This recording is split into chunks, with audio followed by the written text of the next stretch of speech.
Praise be Jesus and Mary. Father Marco in the Gospel read this morning how Jesus asked the disciples who he is. What did the people say who he is? And now I ask you the question, who are you? The rain is falling and you're not bothered by it. What are you made of? You're made of love. You're made of a heart. And that is why let the choir and the priests give an applause to you, not you to them, but them to you.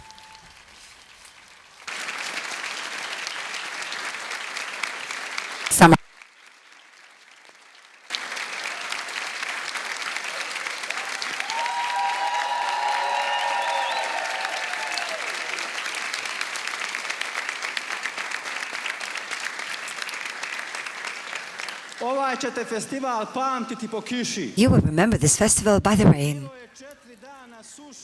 And there were 4 days of dryness, and God and Our Lady gave the rain to us today. When the rain is falling, that's a sign that it's good, that there is success.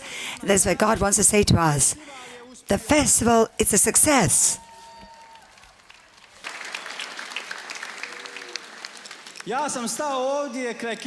I stood here before the statue of the Blessed Virgin Mary that she may be in the center, but in her heart she carries Jesus Christ. I must advertise him a little. Our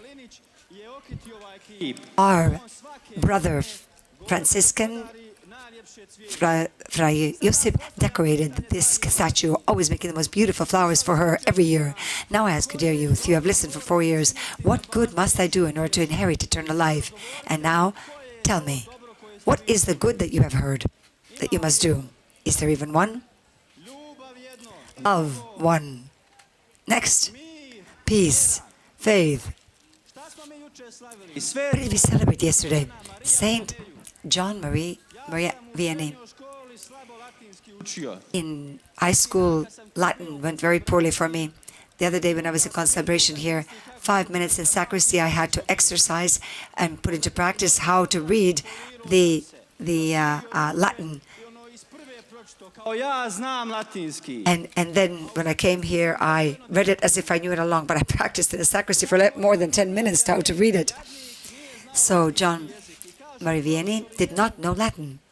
And the professor said, this one here cannot be ordained as a priest. Already studied for 4 years. And he started to cry. He says, what am I going to do now? And they talked to Bishop and they said, this one here cannot be ordained. He doesn't know Latin. The bishop said, bring him to me. The holy curé of ours came crying. And the bishop says, don't cry.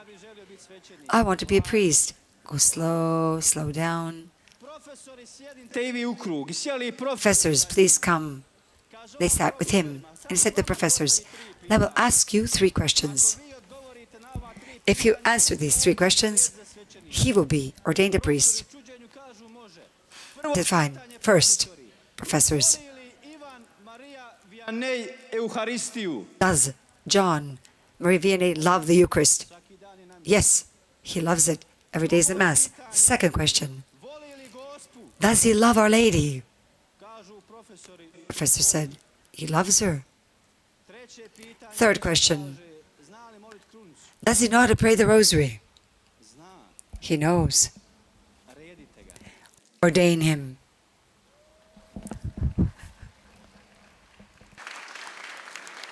When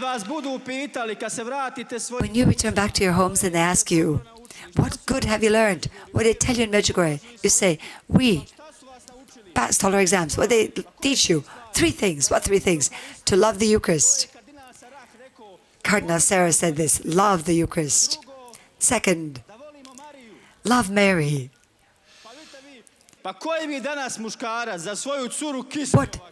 What man would be in the rain like this for his girlfriend? Come, let's meet. Where? In Medjugorje, in the rain. Oh, no, I can't. Wait until the sun comes. But here, for Our Lady, you were in the rain. That means you love Mary. That's the second test that you passed. And the third test? Did you pray the Rosary? Then you have learned the 3 good that you must do your entire life in order to be holy, like Saint John Marie Vianney. Is it true? These 3 things carry home to you, nothing else.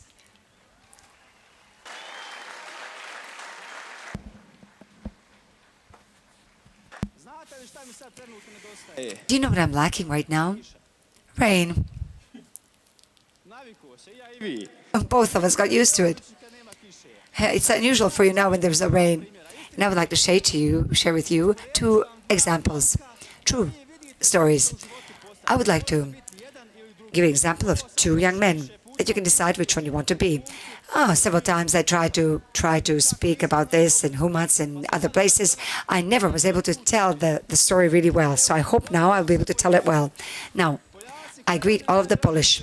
Who is your most beloved saint? John Paul II. Let us give an applause for our Holy Father. That is my most beloved saint. Even on WhatsApp, my name is not Goran, but I put the name Karol. I did. On WhatsApp, I'm Karol. He said to me, why did you put Karol there? I'm silent. I love John Paul II. But a special saint before John Paul II that comes from Poland is who? Saint Maximilian Kolbe. An applause for Saint Kolbe.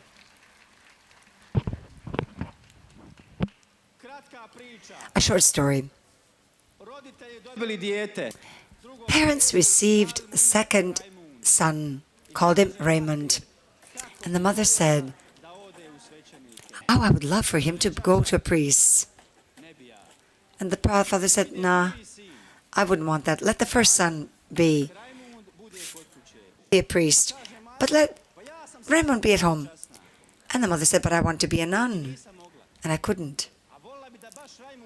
I would really like for Raymond to be a priest. And in their house they had a lady statue, and every morning his parents prayed in the morning and at night before the lady statue. And little Raymond grew and grew. He saw a lady statue, and he came to love Our Lady all right away. And every evening the mother found him at a lady statue. And one day, when he was 10 years old, he drew into himself. Mother notices everything. I know when I come home, I want to hide something, I look down. My mother says, where were you? Where were you? The mother knows everything. And the mother said to him, what's bothering you? Tell me what's bothering you. He said, a lady appeared to me. What did she say to you? The mother became frightened. Said, she came out of the picture and showed me 2 rosaries. I brought the 2 rosaries with me, a red and a white one. She extended it to me, said, Kolbe, choose one. Right away, there is a message for you. That's the message of Kolbe. Our Lady is not looking for sweets. Our Lady is not looking only for those who speak well. Our Lady seeks warriors, and you who are out in the rain, you are the army. You are the army without barriers. You are a great army, without shields. And Ali said to him, which one do you choose? And Kolbe said, give me both. The mother started to cry. Said, why did you take both? The mother became frightened. Says, mother, white is purity, and red is martyrdom. Now I ask you, here's a lady in front of you, placing before you 2 rosaries. I give you 10 seconds. Each one of you in your heart today decide, Our Lady is doing the same thing with you now as she did with Kolbe. Mary is asking you to conquer this world for Christ with her, and is asking you, which rosary do you want to choose today? What do you want to live in the world? Do you want to take only purity or only martyrdom or both? You have 10 seconds to choose. Close your eyes and choose the rosary.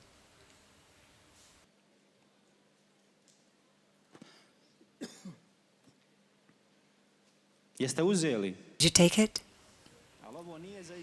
This is not a jest. It's not a joke. Truly, you have taken it. It is not easy to be a martyr. It's not easy to live purity in an impure world. He went into the seminary, 10 years old. God gave him all the intelligence possible. His first brother and him went into the priesthood, but on the day of ordination, his brother said, I will not be a priest. He says, I will be pure, I will be a martyr, but I will not be a priest. When mother is in the hallway, visiting him, embracing him, where are you, my little Raymond? Where are you, Mom? Mom, I have a great news to tell you. Your youngest brother also will go to be a priest. And Kolbe stopped. He had just thought about quitting, and his little brother wants to go. He said, we have nobody else at home, and we've also decided to go to the monastery. The mother said, I will go to be a Benedictine, and the father is going to be a Franciscan in Krakow. And that broke him. He came to this pastor and said, yes, I will be a priest. On the other side of the world, a little bit further away from Poland, there was another child that was born in a home of most devout parents, Franz and Pauline. Little Rudolf was born.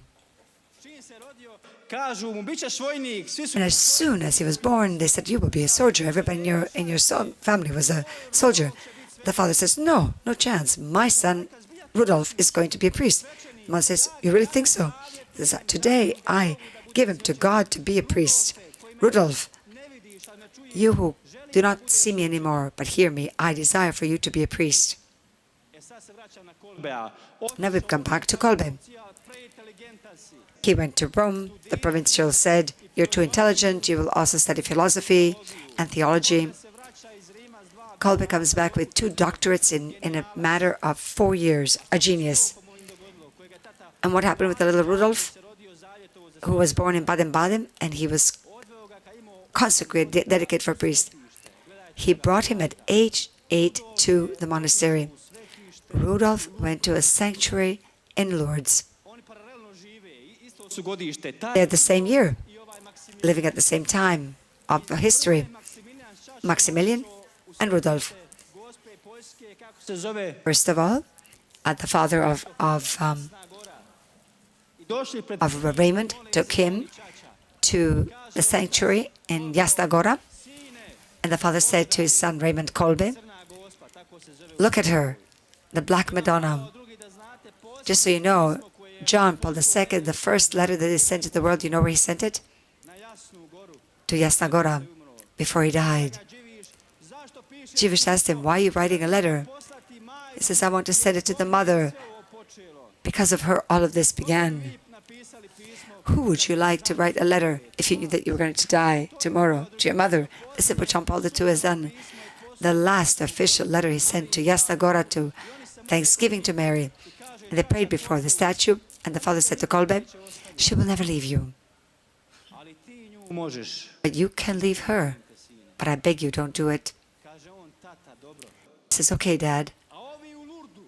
And these in Lourdes came to the sanctuary, and the father of Rudolf said, Francisco, my son Rudolf, I consecrate to you, to Our Lady, that you may never leave her. And Rudolf said, okay, Dad. Okay. And Rudolf's dad died the next day, and Rudolf left the church. He goes to war in Iraq, Iran. 4 years later, 5 or 6 even, when the war ended, he came back. And he says, where's my mother? She died. When she died? When you left? when you ran away from home. His uncle said, "Give me my money that my father left me." The uncle says, "No, I have the money, but your father said, if you go to the priesthood, he will give you this money. Only then." And that is why I left you the money for the education. I don't want it.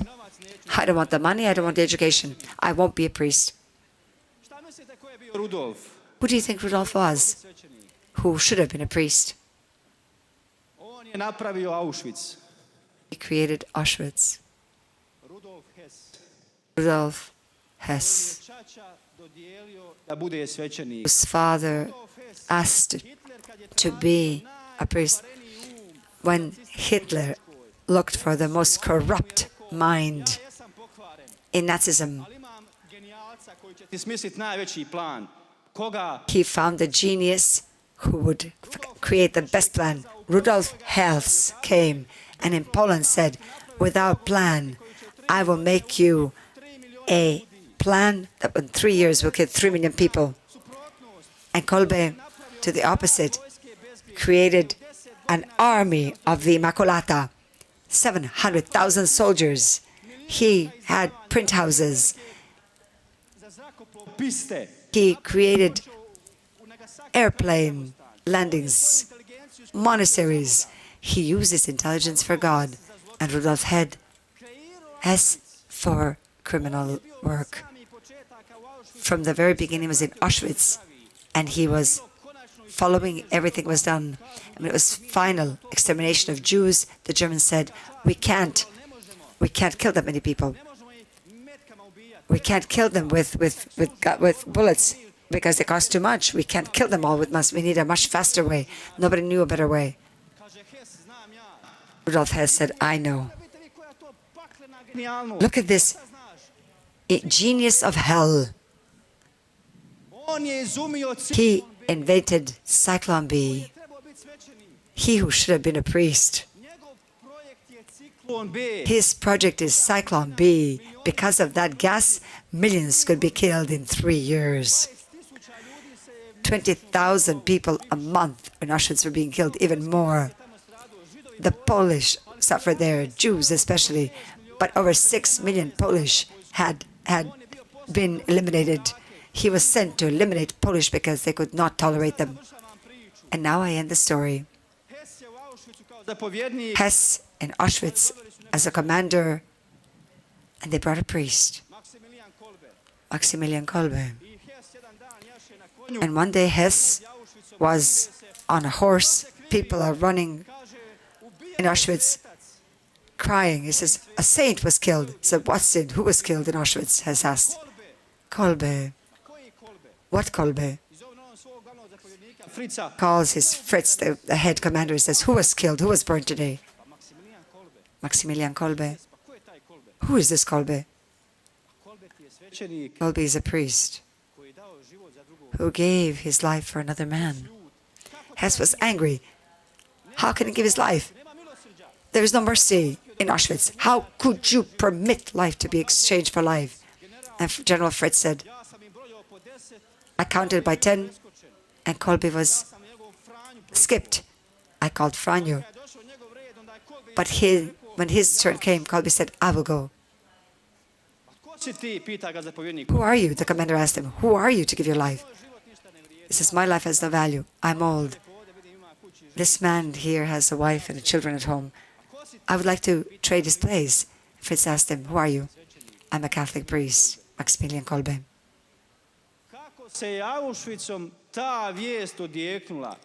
How this news spread through Auschwitz.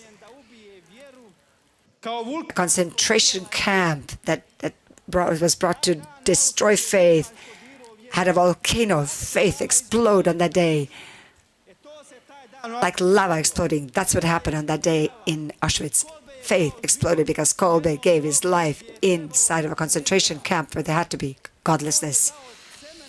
He gave the cement, the foundation of faith. How wonderfully God works. And then God spoke to Hess, "Return, remember who you were. You had to been. You should have been a priest and you killed 3 million people. But nonetheless, Hess did not respond. This is a true story. You do with it what you want. The war ends. The Polish capture him. Finally, justice in the hand. Hess is captured. And where do you think Polish put him? In the birthplace of John Paul II, in Wadowice. We'll go to Wadowice. And we Polish can judge you. What you have done. You have killed more than 6 million of us. Poor Jews became frightened. You know what the Polish did to him? They served him for a year. They did not make even a sign of torture against him, and that broke him. He expected bloodshed. He expected they would persecute him, torture him, but they served him. Oh, my Hess. And his eyes were opened. And the national court said, you will be hung, but not in Auschwitz, because that is where you killed. But we will kill you outside of Auschwitz. And this is how he ended his life. He was hung outside of Auschwitz. He whose dad left the money to pay for his education to be a priest. He who was altar boy. He who went with his father to Lourdes, just like Maximilian Kolbe went with his dad to Jasna Gora. He had the same beginning. He also could have been a conventual, a priest, but he became a monster. But as he waited for his death in Wadowice, that mercy from the Polish broke him. He started to cry. And at that moment, the church bells rang in a nearby church. Hess came to the window, looked at the bells. What do you think he said? This is a very difficult story. To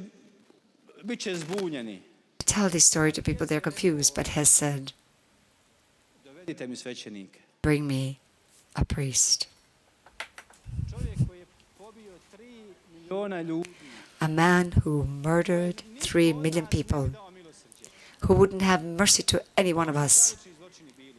Horrific crimes. There isn't a person in the world that he would be merciful to.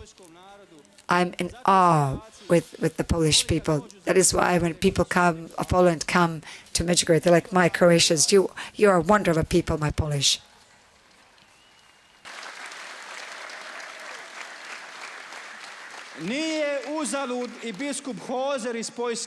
It's not in vain that our Bishop Hoser is also from Poland. Our Lady sent him here. For him also an applause.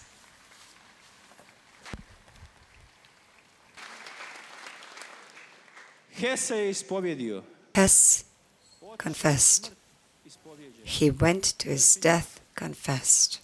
That is a fact that very few people know. And now we leave to God.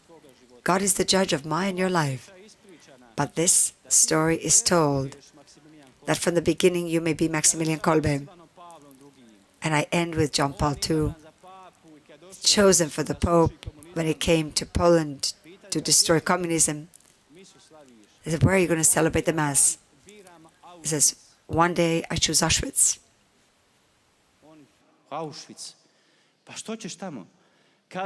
Why there? I want to go to the bunker of hunger where Maximilian Kolbe died. The bunker of starvation was the greatest crime. When they were suffocated by gas, it was a quick death, very difficult. But the bunker of starvation was a long time. And Kolbe said it in the concentration camp, do not curse. We will pray Marian songs. And the guards come in and Kolbe is singing with them. That is why when I finish with my discourse, I will ask the choir, wake up, my dear legends. You will sing, please, a song that I love the most. Blagoslovljeni milosrdni, when I finish.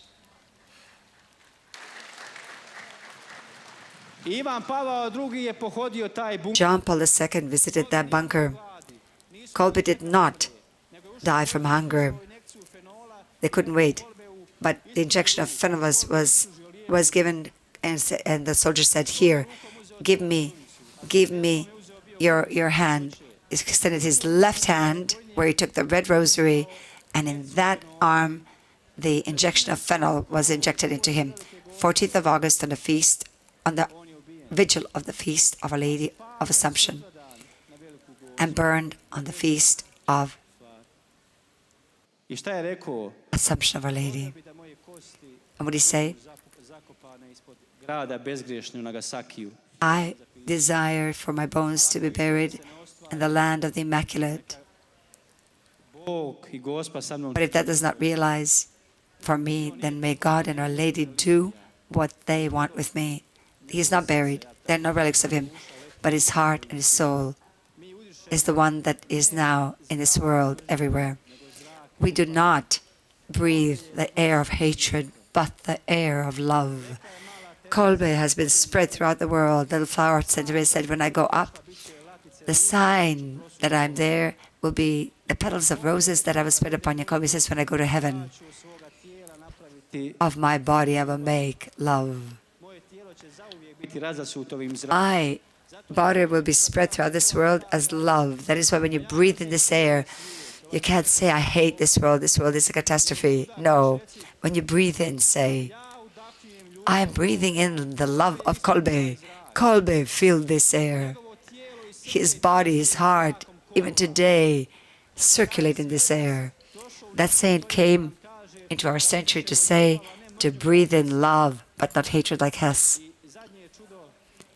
The final miracle. Do you know in which diocese Auschwitz was? Krakow. Who came from Krakow? The great John Paul II. Where the world creates hatred, there Mary works miracles. That is why, according to me, it was logical that Medjugorje be. Because this, our land, is special. Polish, you are not far from us. This land also had many martyrs. Poland and Croatia. And if you have Jasna Gora, if for centuries you have prayed to Our Lady at Jasna Gora, we have also deserved as a people to have Medjugorje. Thank you.